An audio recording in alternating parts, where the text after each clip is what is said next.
Boom ពីសួរអ្នកទាំងអស់គ្នាខ្ញុំបាទ SG ថ្ងៃនេះយើងមកបន្តសាច់រឿង One Punch Man របស់យើងបន្តទៀតនៅក្នុងវគ្គនេះយើងបានឃើញជាមួយនឹងអ្នកទោសមួយក្រុមដែលដឹកនាំដោយបរិសុទ្ធក្បាលតងោម្នាក់មានឈ្មោះថា Hammerhead គោលដៅរបស់ Hammerhead គឺទៅកំទេចអាគាររបស់អ្នកមានម្នាក់ដែលមានឈ្មោះថា Zeniru ហើយពេលហ្នឹងគេក៏បានដាក់អាគារម្ដាយប៉ាំងខ្ទេចអស់លីងតែតាមពិតទៅអាគារហ្នឹងមិនមែនអាគាររបស់ Zeniru ទេគឺជាផ្ទះរបស់ប្រជាជនទូទៅនឹងឯងមានទេប៉ូលីសក៏បានប្រកាសចាប់ខ្លួនអបិក្បាលតងោពេញទីក្រុងហើយសៃតាម៉ាវិញតែងើបពីដេកឡើងឃើញព័ត៌មានប្រកាសចាប់ខ្លួន Hammerhead ដែលមើលទៅកាន់គ្នារបស់អបិហ្នឹងក្បាលតងោទាំងអស់ធ្វើឲ្យគាត់ខឹងខ្លាំងមែនទែនព្រោះពួកហ្នឹងcopy style របស់គាត់ហើយក្រុមរបស់ Hammerhead ក៏បានដកលុកពេញទីក្រុងវាយឡានវាយប្រជារាស្ត្រអញ្ចឹងណាតែសំណាងល្អពេលហ្នឹងក៏មាន hero ជិះកង់ម្នាក់មកធ្វើការទប់ទល់ជាមួយនឹងពួកគេហើយ hero ម្នាក់ហ្នឹងត្រូវបានប្រជាជនស្គាល់ថា Movement Rider តែគ្មានទៅបានចាត់ការ Hammerhead ទេក៏ត្រូវបានគេចាត់ការឡើងខ្ទប់មុនបាត់យើងក៏លេចមកកាន់អ្នកមាន Zeniru ឯនេះវិញគាត់ដឹងថា Hammerhead ចង់មកចាត់ការគាត់អញ្ចឹងគាត់ក៏បានជួយជាមួយនឹង Ninja ម្នាក់មើលទៅកាន់គេដូច Gushin អញ្ចឹងគ្នាយើងតែ style វាយដូច Hayabusa អាប៉ែហ្នឹងមានឈ្មោះថា Sonic គាត់បានជួយ Sonic ហ្នឹងឲ្យទៅចាត់ការជាមួយនឹងក្រុម Hammerhead ដែលចង់មកធ្វើឃាតគាត់ហើយខាងក្រុម Hammerhead ឯនេះវិញម្លងពេលដែលគេដើរសម្ដៅមកកាន់ផ្ទះរបស់ Zeniru ហ្នឹងក៏បានជួបគ្នាជាមួយនឹង Sonic តាមផ្លូវគ្នារបស់ Hammerhead ឃើញ Sonic ដំបងឡើងក្អេកក្អាងពេញហ្នឹងតែក៏ត្រូវបាន Sonic ប្រើជាមួយនឹង Shadow Kiru ចាក់យកតែម្ដងដាច់កពេញណាពេញណីពេលដែលឃើញ Sonic ចាត់ការកូនចៅខ្លួនទាំងអស់អញ្ចឹង Hammerhead ខឹងខ្លាំងមែនតើគាត់ក៏បានយកដុំថ្មហ្នឹងគប់កវាត់ប៉ាត់ណាប៉ាត់ណីពេញហ្នឹងក៏ប៉ុន្តែអត់បញ្ហានោះទេ Sonic គេកិច្ចលឿនខ្លាំងមែនតើឃើញ Sonic គិតតែពីកិច្ចអញ្ចឹងគាត់គិតថា Sonic ឥឡូវនេះចុះខ្សោយហើយគាត់ចង់សម្លាប់ Sonic ចោលតែមានណាផ្លេចតែខ្លួនជាប់កបិតនៅក្បាលបាទចាំការទៀតដាក់មេប្រួយរត់ហើយមូលហេតុដែលជាប់កបិតនៅក្បាលអត់អីហ្នឹងដោយសារតែប៉ែ Hammerhead ហ្នឹងក្បាលរបស់គាត់ហ្នឹងតាន់ខ្លាំងមែនតើ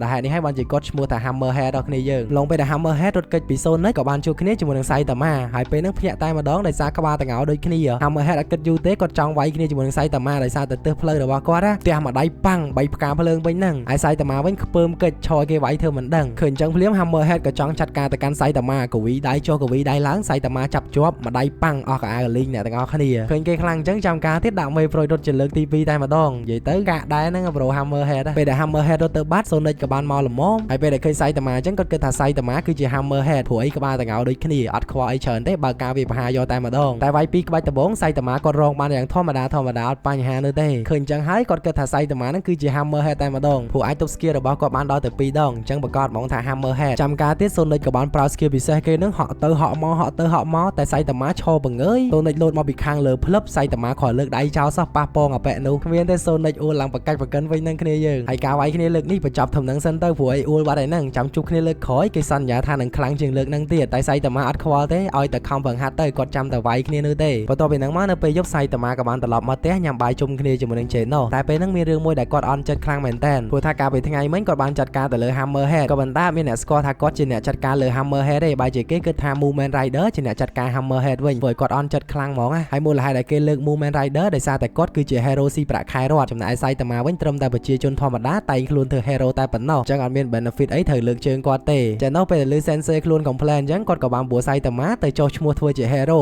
ព្រោះថាបើសិនជាពួកគេខ្លាចជា hero ទៅពេលដែលពួកគេចាត់ការបិសាចហើយប្រជាជនក៏ដូចជាអ្នកសារព័ត៌មានស្គាល់ពួកគេនឹងលើកជើងពួកគេកាន់តែខ្ពស់ជាងនឹងទៀតមិនដូចឥឡូវទេស្ងាត់ជ្រាបតែម្ដងយើងក៏លេចមកខាងសមាគម hero ឯនេះវិញពេលហ្នឹងពួកគេកំពុងតែដាក់ការចាប់អារម្មណ៍យ៉ាងខ្លាំងទៅលើ Geno ដោយសារតែការវិវាទមុន Geno បានទៅវាយកន្លែងរបស់ Dr. House of Evolution និយាយទៅមួយដៃឡើងខ្ទេចអាគារហ្មងអញ្ចឹងទៅគេដាក់ការចាប់អារម្មណ៍ទៅលើ Geno ខ្លាំងមែនតើយើងក៏លេចមកកាន់ការធ្វើតេស្តជា hero ឯនេះវិញពេលហ្នឹង Saitama ក៏បានចូលមកដល់ភ្លាមម្នាក់គិតថាគាត់នឹងជាមនុស្សដែលអន់ព្រោះឯសាច់ដុំទូចពេកតែមានណានៅគ្រប់តេស្តទាំងអស់ Saitama គាត់បានដាក់ឡើងខ្ទេចដូចខ្ទឹមអញ្ចឹងណាសូម្បីតែការរត់ប៉ុណ្ណឹងវឹបឡើងដាច់កតុយភ្នែកចង់លើកដុំដែកហក់កពស់លោតកពស់អីហ្នឹងគឺ Saitama ប៊ីតឡើងខ្ទេចហ្មងគ្នាយើងបន្ទាប់ពីការធ្វើតេស្តត្រូវបានបញ្ចប់លទ្ធផលក៏បានចេញមកហើយ Geno គេបានទទួលចំណាត់ថ្នាក់ S ជា hero ដែលខ្ពស់ជាងគេរីឯ Saitama ដែលជាគ្រូគេវិញបានត្រឹមតែចំណាត់ថ្នាក់ C តែប៉ុណ្ណោះមូលហេតុនោះគឺដោយសារតែនៅក្នុងការប្រឡងគេមានការប្រឡងចំនួន2វិញ្ញាសាមួយគឺការប្រឡងកម្លាំងពីរគឺការប្រឡងទៅសេរីឯ Geno គាត់ខ្លាំងទាំងកម្លាំងក៏ដូចជាទៅសេក៏គាត់បកកែដែរតែ Saitama វិញខ្លាំងតែកម្លាំងតែប៉ុណ្ណោះទៅសេគាត់បានបន្ទូតែពាក់កដាលអញ្ចឹងហើយធ្វើឲ្យគាត់បានត្រឹមតែនីតិសេតែប៉ុណ្ណោះបន្ទាប់ឲ្យបានឃើញលទ្ធផលរបស់ពួកគេហើយពេលនឹងដែរក៏មាន hero ចំណាត់ថ្នាក់ A ម្នាក់ហៅពួកគេទៅជួបក្នុងការណែនាំពួកគេឲ្យខ្លាចទៅជា super hero ម្នាក់ដែលមានក្រមសីលធម៌ល្អតែដូចមិនមែនទេអ្នកទាំងអស់គ្នាមើលទៅកាន់ Saitama វិញអត់ស្ដាប់គេមិនតិចផ្លុំកកស៊ូធ្វើមិនដឹងធ្វើឲ្យ hero A ម្នាក់ហ្នឹងគាត់ខឹងខ្លាំងមែនតើទៅពេលដែល Saitama ដើរទៅផ្ទះម្នាក់ឯងហ្នឹង hero A ម្នាក់ហ្នឹងក៏ចង់មកសាកកម្លាំងគ្នាមួយស្មើជាមួយនឹង Saitama តែមានតែបានវាយ Saitama អីស៊ីតែម្ដាយដេកដីបាទ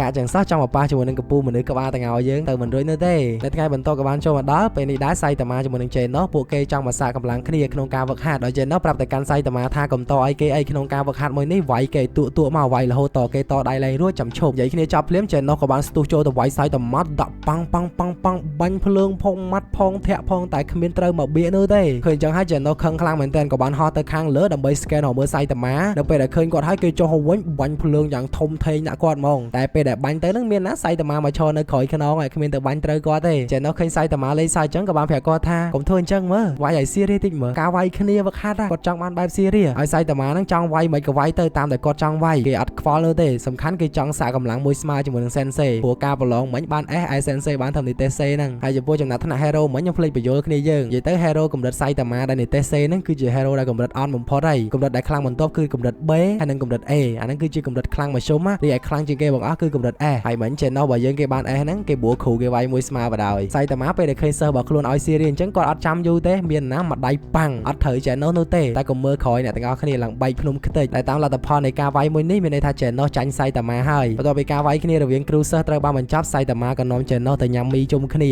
ាហើយដោយសារតែឃើញ channel ក៏អត់តអស់ចិត្តសៃតាម៉ាក៏បានបបួលប្រកួតញ៉ាំមីមួយស្មើតែមានញ៉ាំឈ្នះ channel អី channel គាត់មនុស្សយន្តញាត់យកសៃតាម៉ាវិញឡើងឆ្អល់ហើយម្លងពេលដែលពួកគេប្រកួតញ៉ាំមីសុកហ្នឹងក៏មាន hero top A ម្នាក់ដែលមានឈ្មោះថា Maimas គាត់ក៏បានដើរមកជួបគ្នាជាមួយនឹង channel ហើយ Maimas ហ្នឹងគាត់គឺជា hero ម្នាក់ដែលល្បីខ្លាំងមែនទែនសូម្បីតែស្រីៗនៅក្នុងហាងពេលដែលឃើញគាត់ពូ control ហ្មង Maimas មកក្នុងថ្ងៃនេះអត់មានបញ្ហាអីនោះទេគ្រាន់តែមកចង់ស្គាល់គ្នាជាមួយនឹង channel ព្រោះកម្រខ្លាំងមែនទែនអ្នកប្រឡងបាននិទេសអញ្ចឹងគាត់ចង់ស្គាល់គ្នាជាមួយនឹង channel ក៏ដូចជាណាត់ channel ទៅនិយាយគ្នាខាងមកផ្លែហើយ channel បន្ទាប់ពីនិយាយគ្នាចប់ជាមួយនឹង Maimas ហ្នឹងហើយក៏ត្រូវបានស្រីៗមិញមកសុំចាប់ដៃព្រាតហ្មងព្រោះគិតថាជាមិត្តភក្តិរបស់ Maimas ក៏ដូចជាមានកាដូមានអីឲ្យទៀតធ្វើឲ្យសៃតាម៉ាចំណានខ្លាំងមែនទែនគ្រាន់តែចង់ល្បីសោះក៏បរាជ័យដែរសៃតាម៉ារបស់យើងទៅបន្ទាប់ពីហ្នឹងមកស្អែកឡើងក៏បានចូលមកដល់ដែលពេលនេះយើងបានឃើញថា channel ហ្នឹងគាត់ទៅរើអាវ៉ាន់កៅអៅអីគាត់មកកណោមកសុំសៃតាម៉ានៅជាមួយហើយក៏បានចេញលុយថ្លៃផ្ទះផងដែរព្រោះគាត់គិតថាបើមិននៅមួយសៃតាម៉ាវាងាយស្រួលក្នុងការហាត់បាច់គុណជាងអត់ចង់នៅឆ្ងាយពីគាត់នោះទេហើយសូម្បីតែពេលសៃតាម៉ាគាត់ដេកមើលសភៅហ្នឹងក៏ channel គាត់ទុកដែរព្រោះគាត់គិតថាការដែលដេកមើលសភៅដោយសៃតាម៉ាធ្វើឲ្យកម្លាំងរបស់យើងខ្លាំងសៃតាម៉ាលឺអញ្ចឹងហើយគាំងតែម្ដងអត់ដឹងនិយាយអីទេព្រោះសូម្បីអញ្ចឹងក៏គាត់ទុកដែរតែពេលហ្នឹង channel ក៏បានប្រាប់ទៅកាន់សៃតាម៉ាថាចំពោះ hero rank C ដូចជាសៃតាម៉ានៅក្នុងរយៈពេលមួយសប្តាហ៍បើសិនជាអត់បានចាត់ការទៅលើ villain ណាម្នាក់ទេគាត់នឹងត្រូវលុបឈ្មោះចេញពីសមាគម hero ជាមិនខានព្រោះថានៅក្នុង rank C របស់គាត់មាន hero ច្រើនមែនតើអញ្ចឹងគេត្រូវការជំរុះខ្លះអញ្ចឹងណាអ្នកដែលដេក C អត់ធ្វើការសៃតាម៉ាលឺអញ្ចឹងហើយអត់ចាំយូរទេរត់ត្រុយរកមើលភារវៈកក៏ដូចជារកមើល villain អីពេញទីក្រុងតែអត់មានណាគេឲ្យគាត់វាយមួយបានត្រឹមតែធ្វើឲ្យក្មេងខ្លាចតែប៉ុណ្ណោះព្រោះរត់អញញ៉ៃពេកហើយរងថ្ងៃហ្នឹងអត់អស់ចិត្តទេស្អែកឡើងក៏មករកម្ដងទៀតចង់ដឹងថា villain នឹងវាទៅណាអត់ចេញមកឲ្យគាត់ចាប់សោះតែអញ្ចឹងបានលុយមកវាណាគេលុបឈ្មោះចោលអត់ឡើយតែឆោសុកក៏មានកបិតហោះមកវូអ្នកដែលគប់កបិតពេលហ្នឹងគឺជា Sonic ដោយ Sonic ចង់ប្រកួតជាមួយនឹងសៃតាម៉ាម្ដងទៀតលើកមុនគាត់ចាញ់តែលើកនេះប្រកាសណាស់ថាគាត់អត់ចាញ់នោះទេចំណែកសៃតាម៉ាវិញគ្មានខ្វល់ពីក្បាលរបស់ Sonic អីមកបៀកបបួរវាយគ្នាអីបួរទៅដោយសារពេលនេះគាត់ level ហៅ villain ក៏អត់បានវាយគ្នាជាមួយទេតែ Sonic ក៏ឲ្យសៃតាម៉ាទៅណាងាយៗដែរតាមចាប់សៃតាម៉ាឡើងជាប់ហើយពេលដែល Sonic ឈរពាំងផ្លូវសៃតាម៉ាក៏មាន hero ម្នាក់ដែលមានឈ្មោះថា Tank Top Tiger គាត់នឹងត្រូវបានប្រជាជនប្តឹងថាឲ្យមកចាត់ការ villain ម្នាក់ដែលឈរចំពោះមុខហ្នឹងដំបូងឡើយសៃតាម៉ាគាត់គិតថា Sonic ជា villain ដែលគេចង់វាយតែតាមពិតទៅ